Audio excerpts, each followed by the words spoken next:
Welcome to the Coffee with Karen podcast, a weekly chat show discussing everything from holistic health to current affairs from a mental, physical and spiritual perspective. Get your weekly cup of positivity with a sprinkling of woo-woo.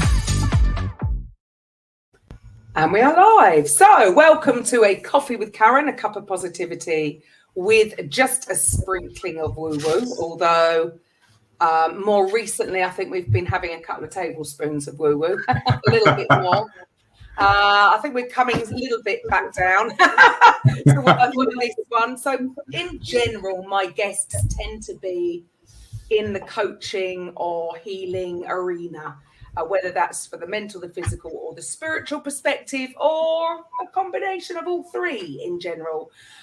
So your host, my name's Karen Roberts. I suppose I come from that fitness and very physical side of healing background, but now I tend to actually coach other coaches and healers to actually build their business online. So for me, it's fascinating to hear everybody's stories, how they came to be doing what they're doing, what was their why. And I hope it inspires people who are listening if they're struggling with anything that these wonderful guests can help them with. So, Dean, if you'd like to share with the audience a little bit about who you are, what you do, and share a bit of your story. Okay, thanks, Karen. I really appreciate being on here. So, my story started a long time ago, early 2000s, and my whole reason for where I am now, which is holistic health, is the fact that we were told that we couldn't have kids naturally by medics. So we tried for 5 years, the usual thing, just casually, it'll happen at some point, and then it didn't happen, and then we went to the doctors, and we're told that we'd never have kids naturally. The problem was mine. All three areas of the issues to do with sperm count and motility, mobility, all that kind of thing. My guys were all hunchbacks and they couldn't swim, basically. So it's it was one of those things, and it was devastating at the time. But we didn't give up hope. We thought, okay, because we're very much in that medical place at the time. We tried IVF twice. It failed twice. It didn't work. In fact, my wife Joy was in agony both times for whatever reason. So that mentally took its toll as well. But I'm stubborn. I think there's got to be a way. There has to be a way. This can't, everyone else is, having babies left, right, and center. Why is it not working for us? I know, I had an issue, but there must be a way of sorting that out. If not medically, then what else is possible? So I started reading nutrition books. I think at the time I didn't really understand nutrition. You just, if you need it or a supermarket sells it, that's okay. How wrong that is, and that's what I found out. So back in the day, there was no real social media to be spoken of or heard of. So Yellow Pages came out. We'll find a nutritionist. So I found a nutritionist locally, and she blew our world apart. She just told us, what was going on. I'd struggled with a blocked nose for years. I was lactose intolerant, never even heard of it. So I had an inflammation that way. I was eating, I had brown bread, skim milk, that was the government guidelines of health, which was just rubbish. So you're eating wheat like in every meal, whether it was sandwiches, whether it was cereal, whether it was bread, sandwich, everything was wrong. And we went home that night after seeing her, and we're looking in my cupboards, and the cupboards were full of stuff, just nothing to eat. It was a massive reality shock. And so with renewed sort of optimism, we started looking, and it was very tough back then. There wasn't very many free from aisles, or there wasn't much on a free from aisle in a supermarket. We were lucky we found a kind of a holistic health food shop, which wasn't that far from us. So we were able to sort of adjust the diet, but it was a massive change. It was a big struggle. We stopped drinking, did all kinds of things. That was between the first and second IVFs. Second IVF didn't work, but then I was reading books. I was contacting the book authors, asking their advice. I was looking at what else I could learn. That's when I discovered Patrick Holford books. I bought every Patrick Holford book and read them cover to cover. That was he seemed to be the main man at the time. And then I found a book from a doctor called Marilyn Glenville, was the natural solutions to infertility. And when I read that, of course, it was the same lines, but she did consultations, or she had a team that did. And so we worked with her for a number of months, changing, like we did like the hair mineral analysis, seeing what we're deficient in, and they really sort of guided us from a supplement perspective, not just the bog standard ones, but they give me specific tinctures, herbal tinctures and that kind of stuff. 3 months later, Joy was pregnant. Wow. And it was massive. It was one of those things where we didn't believe it. Joy knew there was something different. So she went and got a pregnancy test. She felt like she needed a pregnancy test. It came back positive. She didn't believe it, went back in the shop and bought another one just to make sure, because we just started a third round of IVF, like we had frozen embryos. So we didn't know if it was like a false positive because of the drugs that she was starting to take, because it was only like a week in. So we contacted the fertility clinic and said, that's not possible. So said like that they won't give a false positive. Come in on Monday and we'll scan. And she was 7 weeks pregnant. Incredible. Well, I say incredible. It shouldn't surprise me anymore. Yeah. It just goes to show that the recommendations to keep us healthy may possibly need looking at. Would you agree? Yes, absolutely. And yet, nearly 20 years later, because my son's 18 in September, and the guidelines are the same from the government. So nothing really has changed there. I know in the world it has, because there's so much, it's so much easier to get this information. Yes. I think nowadays it's sometimes too much information and it confuses people. But 100%, you'll hear research, science-backed stuff on one side of the equation and something completely contradicting it with also science-backed info.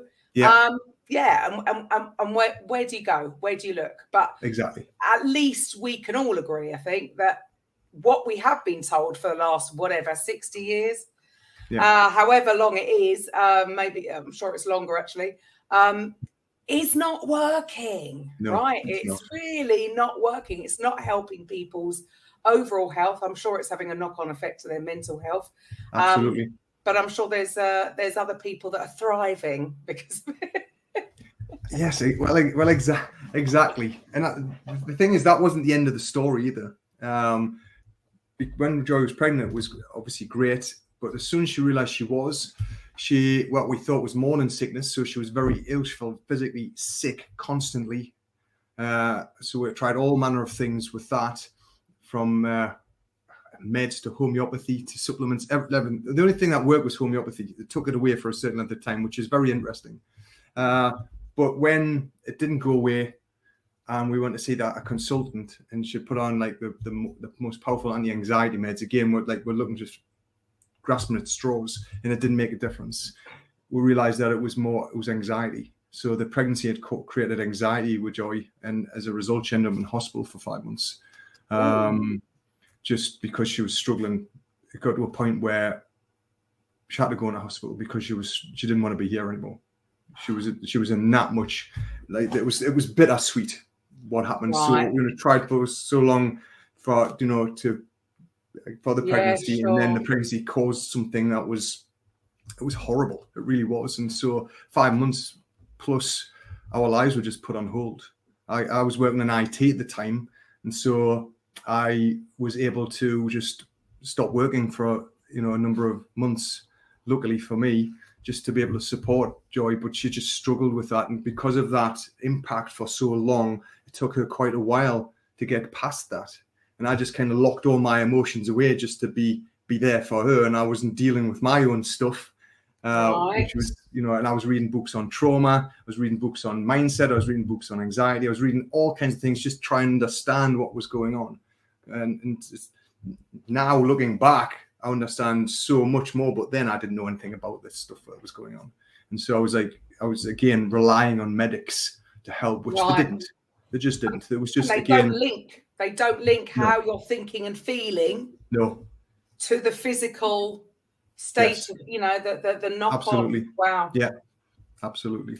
And so that then led me not only knowing about nutrition and understanding what health really was, but understanding that it wasn't just about nutrition. It wasn't just about the physical side of it. There's the mental side of it, the spiritual side of it, the emotional side of it. All these things tie together. And for me, they're all synergistic. And you see people working on one or two areas. Yeah. It's usually the move more and do a diet type of thing. And because their focus is on losing weight instead of understanding why they've got the weight in the first place. Yeah. And that's the deeper stuff that I'm interested in. That's where I was led from there to here. Fantastic. I mean, this is, it's interesting you say that, because it does seem, and I mean, it's quite incredible that you went down that route, or something happened with you for you to really delve into that. Yeah. That long ago, 20 years ago. Yeah. Because in general, what we tend to find is, because we are just looking at maybe the physical manifesto, oh, you can't get pregnant, or you've got a headache, or what, we tend to want to just go to a doctor and be prescribed a tablet to solve that problem, rather than, and I get it, I'm not putting doctors down, please don't know, not, that's not what I'm saying. I'm saying the system they're working their poor butts off. They don't get any time with people. So the system itself is not working, because they're not taking in the whole person. Yes. And so it's quite, what do you think then made you sort of start to look in that direction? I mean, because that time ago, and if you don't come from that world, you've just come from IT, something must have made you, even go that way, because most people aren't going to be putting all their faith in their doctors. Yeah. Well, at the time, even though I was in IT, I did a lot of training. I did a lot of reading about training. So, I was quite active then. I did a lot of martial arts. But also probably when I was in my teens, my mom was suffering she was bad with her nerves. That's what the label was, which was depression and anxiety. And I watched my mom suffer a lot. She had all kinds of procedures, like shock therapy, all kinds of things. And I remember my mom being so medicated one day, she didn't even know who I was.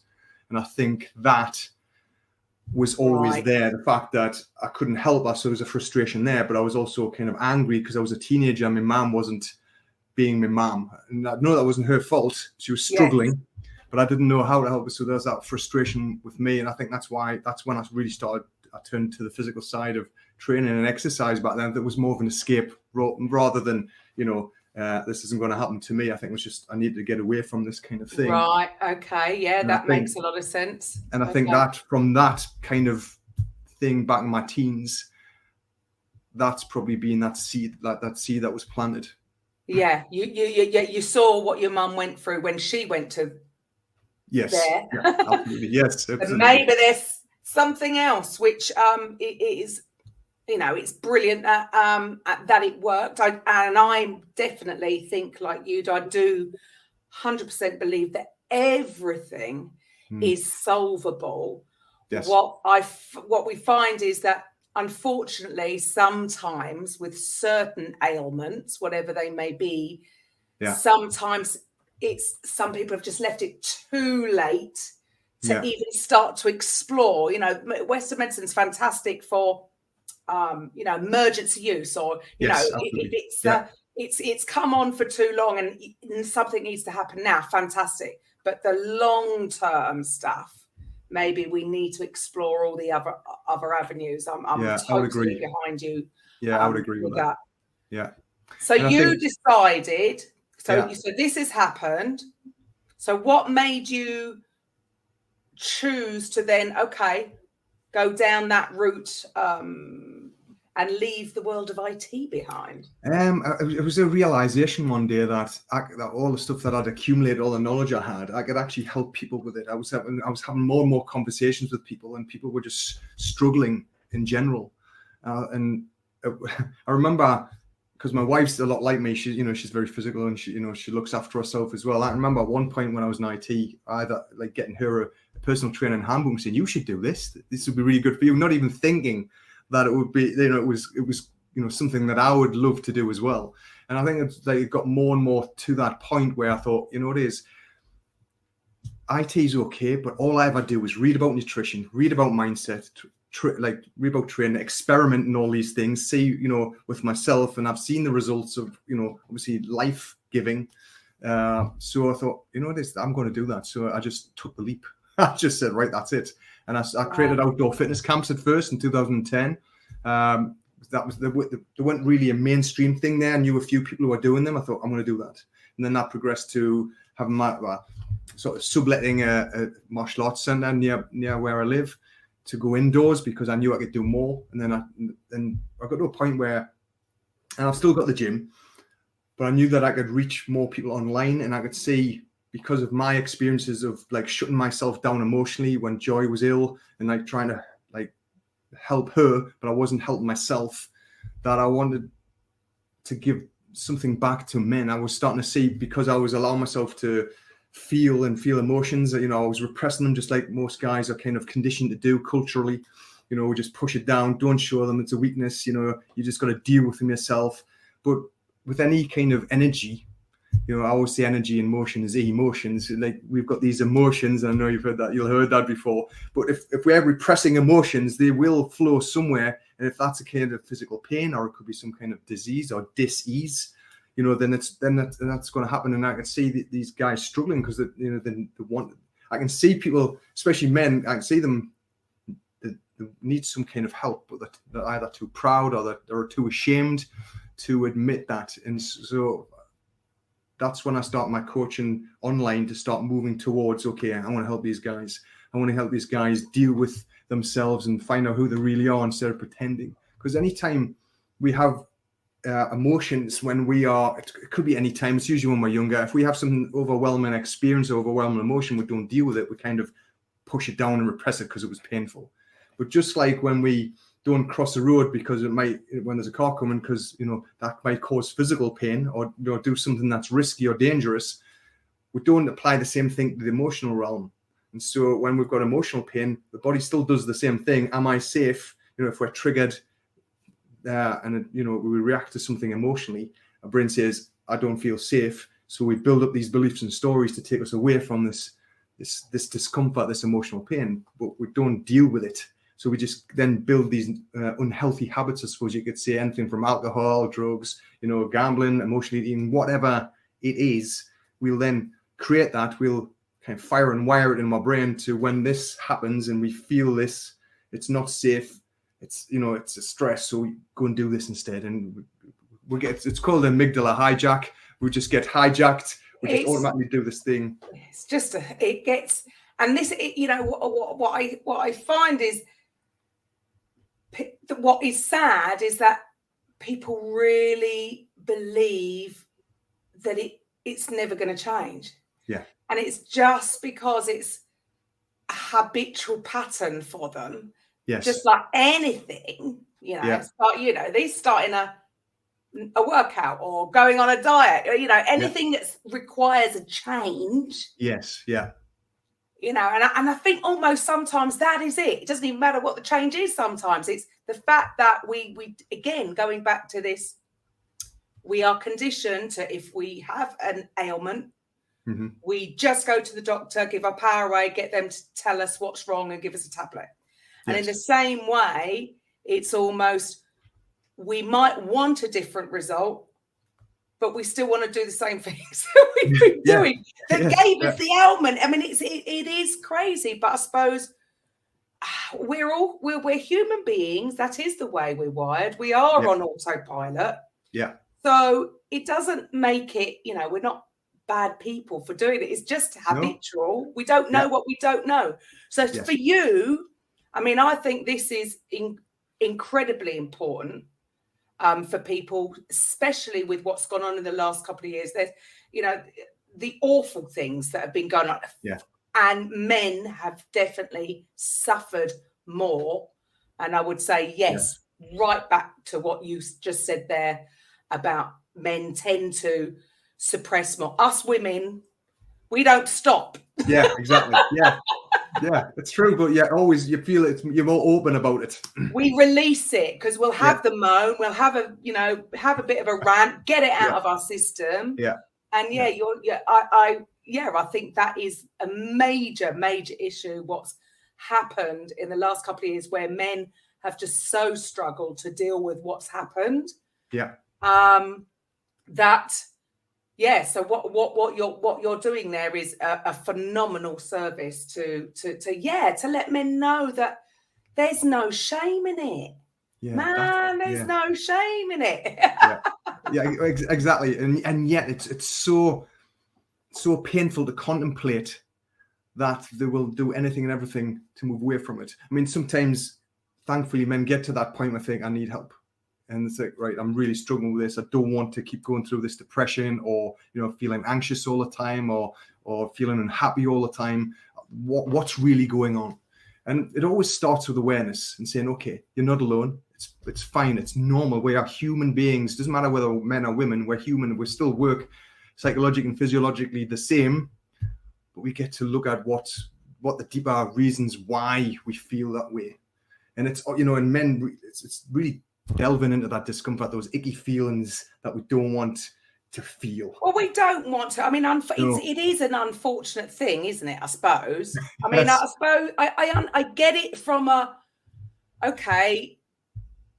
many years ago, thousands of years ago, it was probably essential for life.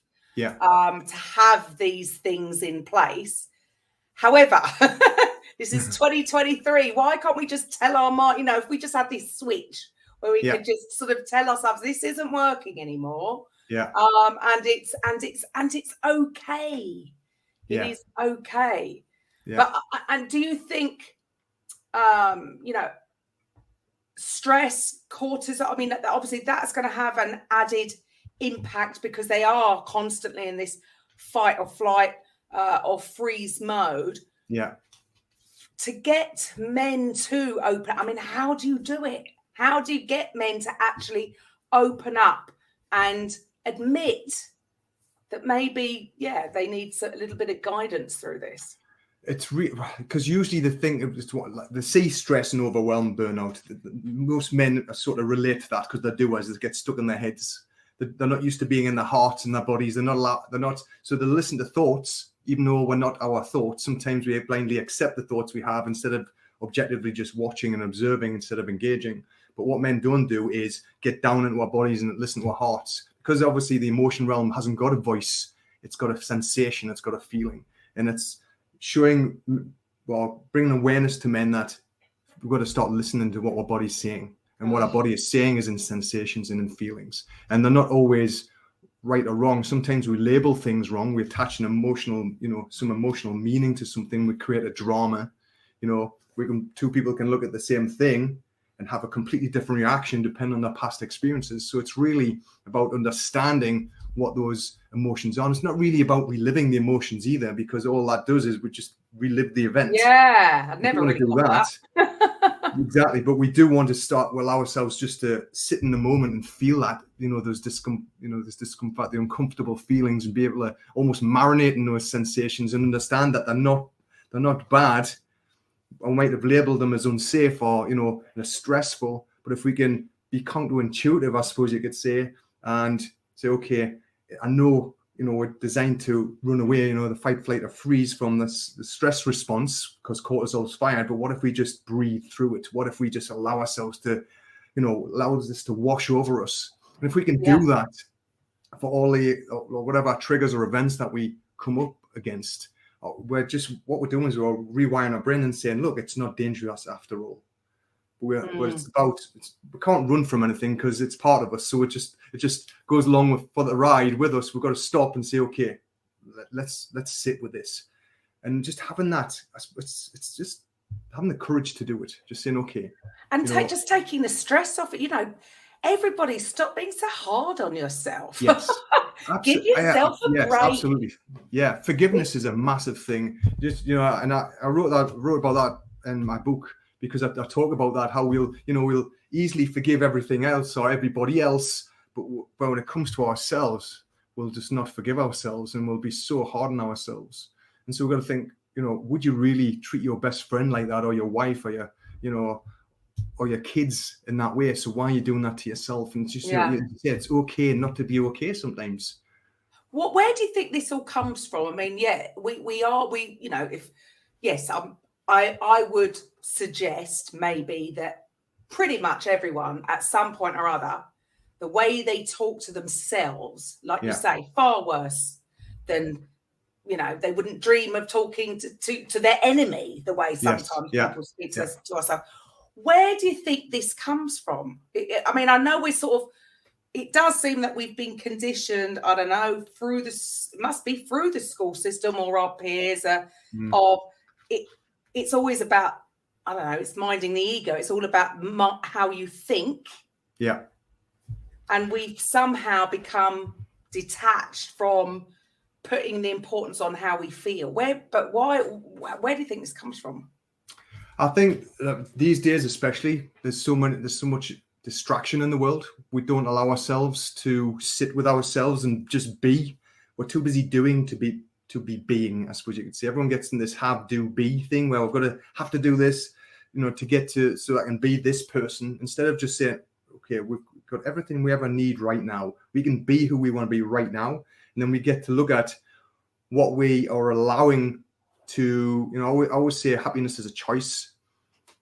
And to, you know, happiness comes more and more when we start cutting loose the things that makes us unhappy, and we kind of run away from the things that makes us unhappy instead of dealing with them. And then we'll try and load more and more on us. But what if we just start letting stuff go? If we can just stop trying to be distracted, and we do that a lot because we don't want to deal with this internal stuff. It's the hardest thing you'll ever do.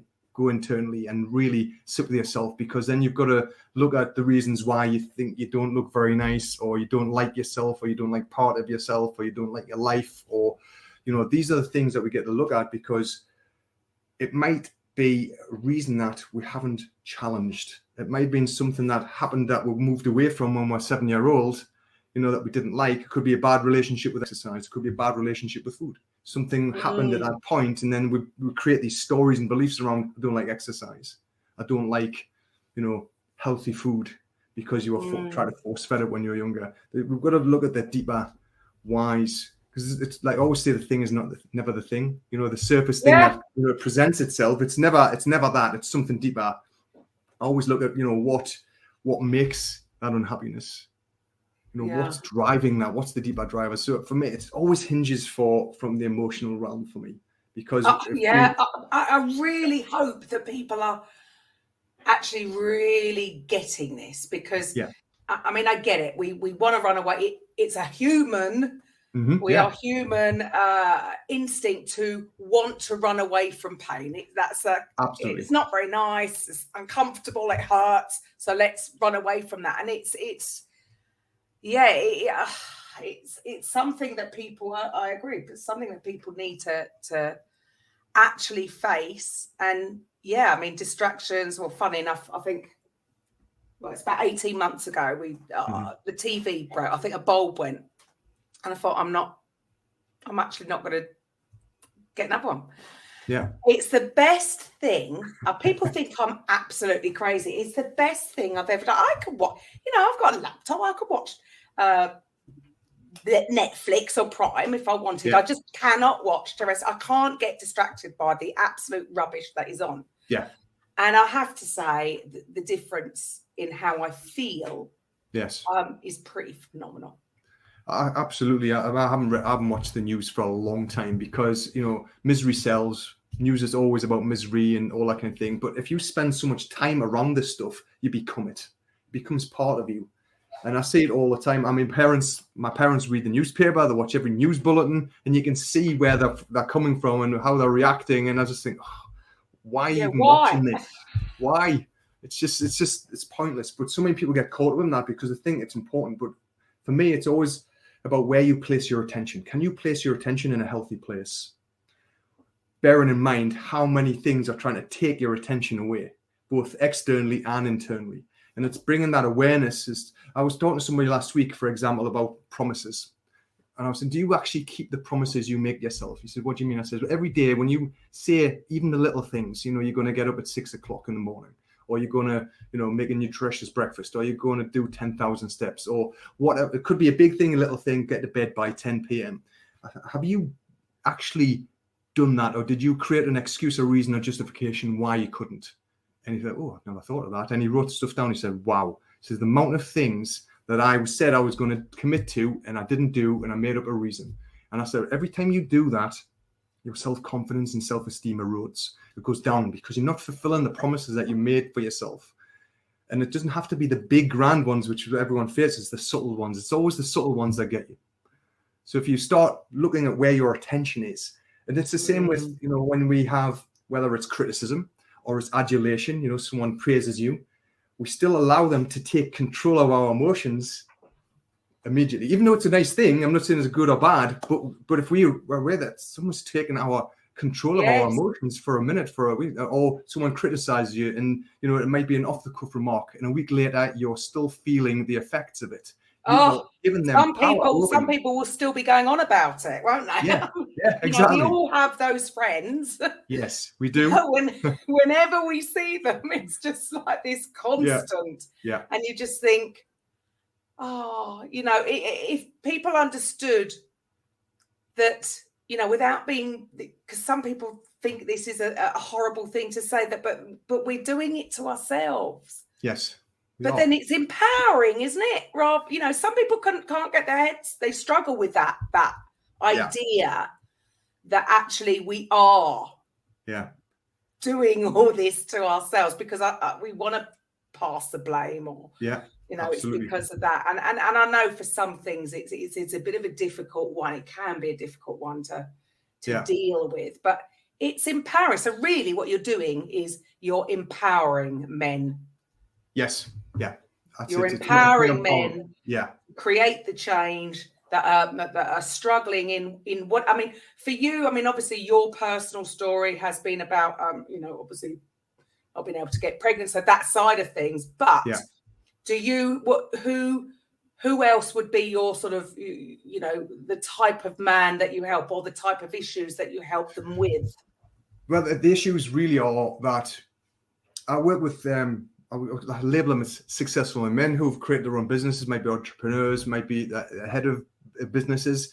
Mm-hmm. These men are sort of driven because otherwise they wouldn't be successful. But usually, not always, it's to the detriment of their health. So they might, they've got tunnel vision with this, but then they don't exercise. They don't make that important. They don't make nutrition important. They might be out all the time entertaining clients and eating rubbish food or drinking too much, or they are working so much that they don't have a great relationship with their partners or their kids. And these are the guys who are driven usually because of some kind of deeper emotional event, we'll say, which they haven't dealt with. And they'll not even be aware of it because it's unconscious. So I always used to like removing internal self-limiting emotions or self-limiting beliefs. They're interchangeable. But it's just, for me, it's not, they're already successful, but what else is going on that drove that? Sometimes they're driven because they're not running away from something, but they're moving away from something because when their head is in this area, they don't have to deal with this. And so I'm not saying all successful men are like that, they're not. But, it's the men who are struggling, who don't deal with their emotions, who aren't sort of really thriving, I suppose you could say. They're not fulfilled. They might get to a certain point and they think, right, when I get, listen, I'm a certain level of success, then I'll be happy and fulfilled. And then they get there and they're not. So they're looking for something. If we all, again, as humans, we need something to aspire to. However, I love what you said just there, because yes, it is a case of, again, it's everything is putting off. I'll be happy when I lose that weight, or I'll be happy when I make that next deal. Shouldn't we just be happy now? Yes. Yeah, absolutely. And I do believe happiness is a choice. Yes, it's an emotion and it's transient. We get to choose that, and we get to let go of what makes us unhappy. Right. And I think what you're teaching them then is, or what I'm hearing from that is the fact that we think we're relying on other people. That person is going to make me happy. Yes. No, it's got to come from you, because that's that's what you are. Nobody can give you happiness. No. No, it comes from within. It definitely comes from within. So we've got to deal with what's not allowing that to happen, for whatever reason that is. And I think it's important to understand that. And it's almost like an awakening as well. This awareness, you kind of wake up and realize, hold on, I've done all this stuff and I'm still in the same place. What's really going on? What's real? what's actually, and that's where the empowerment comes in. It's more, okay, well, let's explore these 4 areas. Do you have an awareness of this? Are you practicing this? Are you really delving into, these emotions? I've worked with, countless guys, and there's always some kind of deeper driver. And there's always an energy around it. And it's just about clearing that energy. The energy is the emotion, the feeling, but whether it's uncomfortable or not, by clearing that away, we disassociate the beliefs and stories we've created to take us away from that uncomfortable feeling. Once you allow yourself to process through those emotions or sensations, then the brain doesn't need to hold on to these, I suppose, barriers, shields to keep you safe or in a certain way. So it's very, and I think recently I was talking to a guy who was really struggling. He wanted to get this, he wanted to do this, and he wasn't getting it done. And then we're just sort of talking about his family, and then it turned out it was to do with he's never seen his dad since he was 13, and there was energy, there was pain around that, and he was trying to aspire to aspire just to get back into his dad's life, to try and seek approval. And that was this guy was in his 30s or mid 30s, I think, and yet he was still working from his young teen. His teen version of himself was driving these deeper feelings and sensations, but he wasn't moving past it. And it's just these little, like, bringing these awarenesses. And again, it's not so much exploring that time, but like allowing the person to feel whatever comes up, whatever emotions. Because when you can have a conversation, I can usually see when something happens that, the shift in the seat, they're uncomfortable, well, you try not to, Yes. I could be watching a film. My daughter will look at me, she can tell I'm going to cry. She says my nose flares up. But because you're trying to suppress. Yes. We've been, I know there's other cultures where they allow it, it's like at funerals, they're wailing. Yes. That's a good thing. They're releasing it. We have somehow, don't know why, have been taught to, keep your emotions. So, and it hurts, doesn't it? What is the feeling when you try to stop yourself crying? Yeah. It's painful. Yeah, it is. It takes a massive amount of energy to stop that. It does, doesn't it? And it's not a nice feeling. No, it's not. It's not. Yeah, it's an interesting thing, as you said, when you feel that stuff, you think just let it out. But there's this conditioning that just, doesn't allow it to happen. Yeah.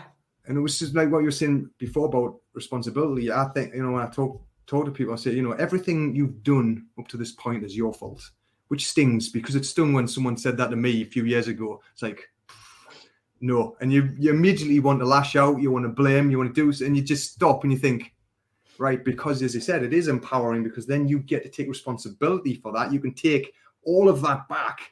And once you do that and accept that, then you can do something about it. But if you keep giving your power away by blaming, then you're always forever going to be in the same place. Yeah. And that, I suppose, that is the victim mentality. And it doesn't, again, it's not about, that makes them, they're not bad. It's just awareness, because they don't understand that they have the power. Yes. And that things can change. And I just think it seems such a shame, because as, like you said, right at the beginning, you believe everything, and good for you for keeping that, having that belief and keeping going to that everything. Yeah, I'm there. Everything I believe is, pretty much solvable. And how amazing if you couldn't actually then it's a lot easier, isn't it? If you could do it yourself. Everybody needs help, but how do you work? How do you get these transformations? How do you work with people? So with me, there's 4 areas of health. So that's physical, mental, emotional, spiritual, all synergistic links, like 4 pieces of a jigsaw puzzle.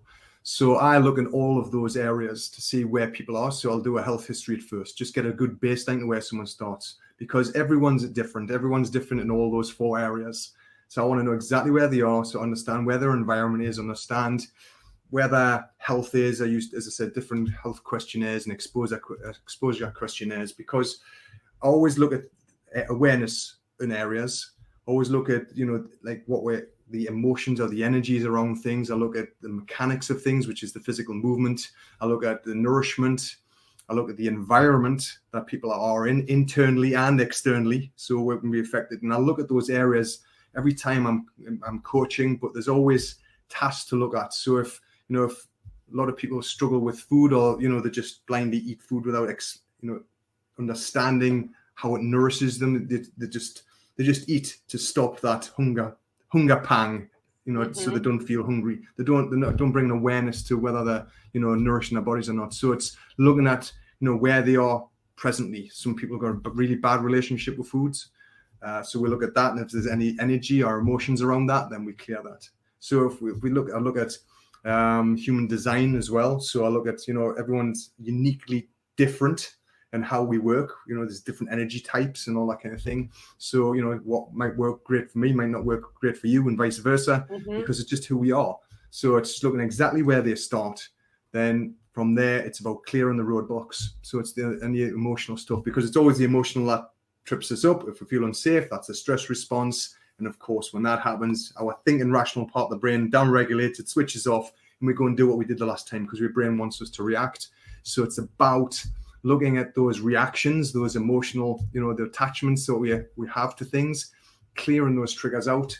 The more we can clear those out and give everyone the tools to do it themselves as well. So with practice, they can actually then, realize when they're triggered, realize when they feel stressed, realize when they're going to go doing this. They can feel the energy around it and allow that to be processed out. So then don't react that way. They're almost, they're just rewiring themselves. And of course, then from a nutritional perspective, that supports everything, because we need good food to support the body, to support the brain. Movement, of course, not just to keep fit, but obviously muscle tone for our immune system, because our lymphatic system needs our movement to be, in optimal condition. The mental aspect, looking at, our thoughts, or challenging our thoughts and beliefs about things that we have. So all these things are in, and it's quite, although I've got a framework through those 4 areas, it's still quite bespoke on a week-to-week basis, because I don't know what's going to come up. Everyone works in a different pace. I could say it might take 12 weeks, but if you are unwilling or unable to deal with some emotional stuff, that might take 4 weeks to process. That might take 4 weeks to me guiding people. And so everyone's different. And it always comes back to understanding there's no magic pill. There's no quick fix. As we said before, we'll go at the pace that you're going to allow yourself to go. Right. And that does seem to be the theme, isn't it? It's just, we totally are, all these sort of quotes that you hear, we're just in the instant gratification era. We want it now. Yes. Whereas with a lot of things, anybody would understand that, you plant a certain seed, that will take that time to grow, or if you want to lose 3 stone, it's not going to happen after your first body pump class, right? It takes time. There are laws of the universe. There are certain things in this time space reality that you can't cheat. No, you can't. And if one thing's that way with the body, why wouldn't it be with the mind as well? Absolutely. Because, like you say, it's so easy. Look, I do it myself. I will say to myself, and it's quite, I was thinking, I break promises to myself a lot, when I think, I'm going to go out and I'm going to I try and go outside once a day and then have a workout inside. But sometimes I wake up in the morning, I think, I could just sort of go back to sleep rather than get out and go for my little run around the park. And it's catching yourself in that. And that's because it's an automatic response. Yes. And it's only when, again, it's becoming, trying to stay, I suppose, in the present. Yeah. Because if we want change, it is in the conscious mind. So to be consciously aware, like you say, I suppose, the awareness is definitely step 1. And if you're not on them, I suppose, as their coach, to keep them in that, we will all, again, we are all human. That's how we're made. We will resort back to old patterns, which means we will break that. Yeah. If we don't make that conscious effort in the beginning to do the changes long enough for it to take over from the and habit. Absolutely. And from a habitual behavior perspective or habits, yes, there's an argument and there's, the studies where it'll take 21, 30 days, 60 days, but that's, if you've got an emotional attachment to that, the change can be immediate. So it's understanding the emotional attachment of why it's important. And again, that's why it comes back to the emotional stuff, because we might do something mechanically over a period of days, but then as soon as you're stressed, you jump back because you haven't processed the deeper, reasons why you did it in the first place. Right. So it's being able to look at that and say, okay, I'm keep doing that. What can I do? Sometimes, when you're in a stressful place, a lot of people relate to stress. They'll have a stressful day, they come back and they reach for the wine, the chocolate, whatever the thing is, without just stopping and, as I said, catching it, bringing awareness to it. Yes, diaphragmatic breathing, belly breathing is one powerful way to be able to, bring yourself back from your stressful nervous system to your calm nervous system. We can do that, but there's other things where you're aware of the feelings that you're having, and instead of reacting to the feelings, you actually sit with the feelings and you actually say, okay, I'm actually going to sit with this, and I'm not going to allow that to change how the outlook or what I'm going to do. So there's a number of things that you can do. But for me, it's awareness, then taking responsibility. Because a lot of people have an awareness like, oh, I'm 3 stone overweight. It's January. I'm creating these New Year's resolutions, take action, and then they try and do everything, and it lasts a week, 2 weeks, 3 weeks max, because they can't change all those habitual behaviors all at once. You can't do that. So of course, they rely on willpower. Willpower is an energetic response, and we haven't got that kind of energy. It's finite, and then we just fail. And as I said, it's about this long term. Okay, I'm going to change this habitual behavior. I'm going to drink more water. I'm going to have, a nutritious breakfast, whatever the one thing is, and do that for a period of time. Then move on to the next thing. They're the simple things that we can work at, and then any kind of energy or emotions from a stressful place that come up, then we get to take responsibility. So it's awareness. Instead of going from awareness to action, we have awareness, take responsibility to make that change, then act appropriately. And I think that responsibility means that we can't blame that diet didn't work. This person didn't help me. Yeah. Oh, wonderful. So how long now have you sort of, totally changed? When did you give up the IT? 2010 was when I jumped ship. Wow. So this is quite, and so how happy are you that you left the IT? Well, it was one of those things that you realize that it's your calling. I was going through the motions of IT, but all I ever did was, as I said, read and study and do all these other things. And I thought, why am I not doing this for a living? So that's what I did.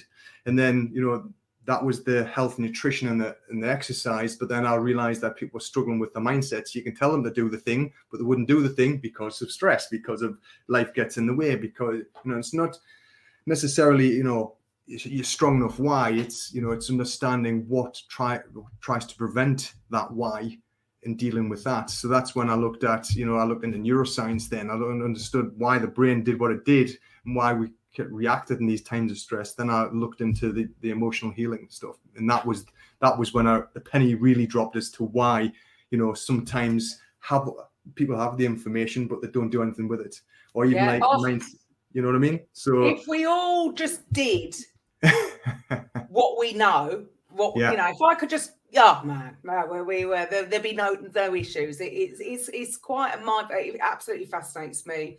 And trust me, I'm not, I haven't perfected any, this is a journey, right? Absolutely. You learn and do and some things in some areas I think, oh, I've got it.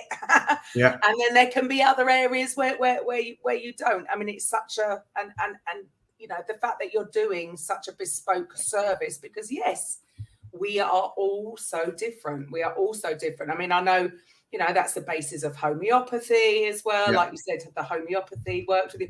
All these things are based on the fact that, yes, we are there. There's going to be differences. And at the end of the day, we are, we're just the sum of our own experiences or maybe more the reactions that we took totally naively and innocently when we were children to those things that can affect us in later life. It's just coming away, and I really hope that people are I think they are starting to question and coming away from, there isn't going to be one size fits all, just like going to a doctor. That one tablet that they're prescribing for that symptom is not going to work for everybody else, because we're not machines. Nope. We are complex beings. We're spiritual beings, and we need it all covered.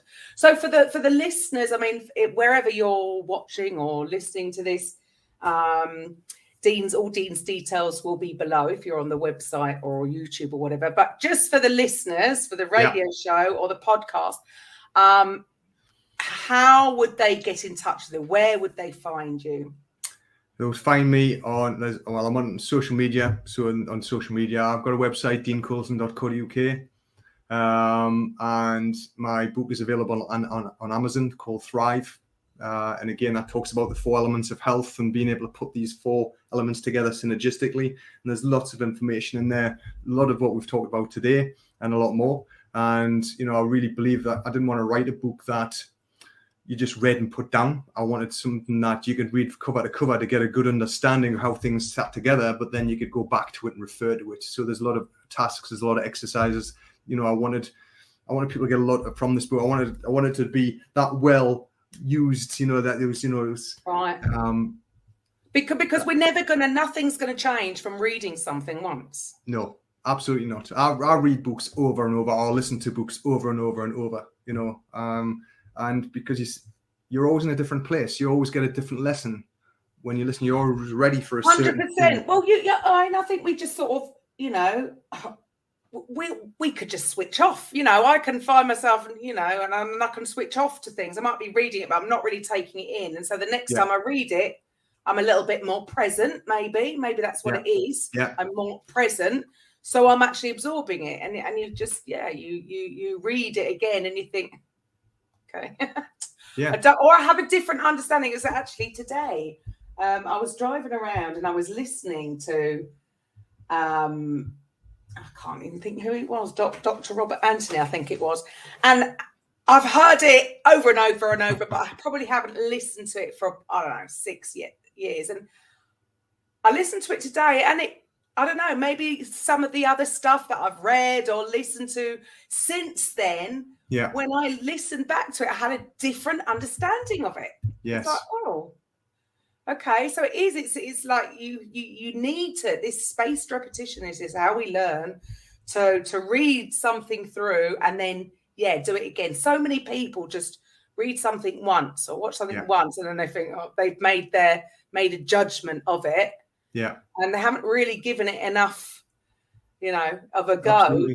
It's, if you want it to change your life, you need to read it a good few times. So repeat your website again, deancoulson.co.uk.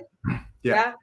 Fantastic. So for the guys out there, if anybody's sort of struggling with what is your sort of, so you tend to work with quite high achievers in that area of business or finance that are struggling maybe with, but how would somebody I don't know, what tends to be, is there a common issue? Is there a sort of a common underlining issue that make the decision to come and see you?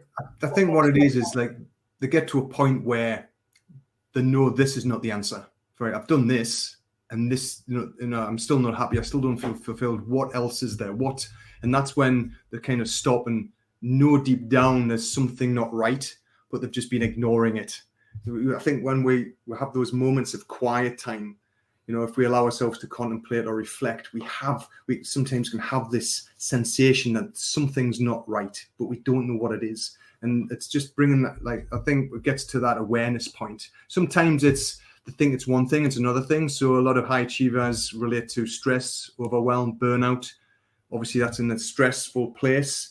Yeah. But why are they in that place? Why are they driven to that point without dealing with whatever else is going? Why aren't they dealing with their health? Why aren't they dealing with, why aren't they exercising? Why aren't they eating right? Why aren't they not dealing with their emotions in the right way? Why are they driven away from dealing with that stuff. So sometimes it's just about talking about, you know, why am I stressed all the time? Why do I feel burnt out all the time? And exploring that.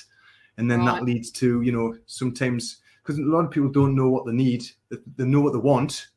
Yeah. But it's you know, it's down to us as coaches to then like sort of read between lines. I can usually look at, when I'm having conversations with people, it's like a matrix, you know, you see this kind of thing filtering down the screen, and I can kind of see what's driving the conversation. You know, if people are talking about stress, for example, or we'll talk about this and they might mention their family or something's going on, I can say, okay, I can see exactly where that's being driven from. It might be from shame, it might be guilt, it might be some form of seeking approval.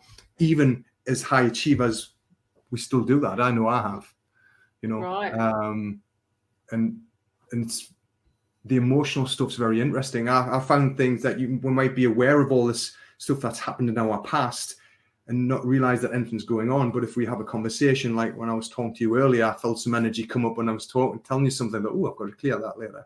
Because when we're actually having this conversation out loud, that's when you're allowing this kind of movement of energy. And if you can like feel the sensation, you think, there's something to clear there. Your body's trying to tell you something. It wants you to listen to this. Interesting that, actually, because I was talking to somebody, you know, sometimes, you know, we can have, again, we you know, I'm sure I'm not the only one. We have these stories or we have these conversations in our own head. Yes. And then, sometimes it can be just when people get it out.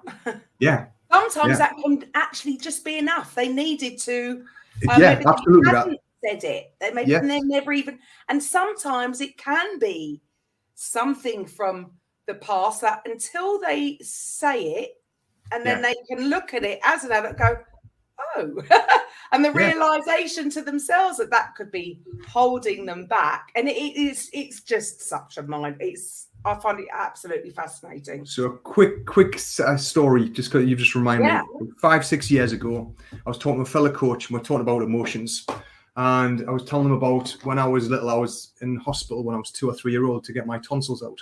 And I was telling them about, and we're talking about, you know, between the ages of 0 to 7, that's when we get a lot of like traumatic events, whatever the odds, and had to be bad, like, you know, really bad trauma. Could just be an overwhelming experience that we didn't deal with. And I was talking about when I was in hospital and my mum, they wouldn't allow my mum to stay with me in hospital. And I remember I was telling them about the images I remember, standing in the cot behind the bars, crying because my mum was leaving me. You know, I was in pain. The person who loved me or I loved the most was leaving me. And when I was talking to them about the images, I just broke down and cried for 10 minutes. I couldn't stop crying. It was a massive, I mean, I've known the story. My mum wanted to stay, couldn't, they wouldn't let her, blah, blah, blah. And I've known that story my whole life. And, you know, but when I actually vocalized it. Is that the first time you'd actually vocalized it? The first time I actually talked about it. And it was snot bubbles a lot. It was massive. And then I had this massive energy release came up through my body and out through my head. And I realized that I had an abandonment issue that I hadn't even realized. And that had influenced so many things in my life. That's really incredible. That is the aha moment, isn't it? Yes, to absolutely. Know that, something that you think that maybe you've dealt with because you've thought about it, but the actual, I suppose it is. It's like sometimes when we, you know, you're upset about something and you think you're okay until somebody maybe asks you, yes, you're all right, and you go, no. Just yes, exactly. You know, I was all right. Well, no, you weren't.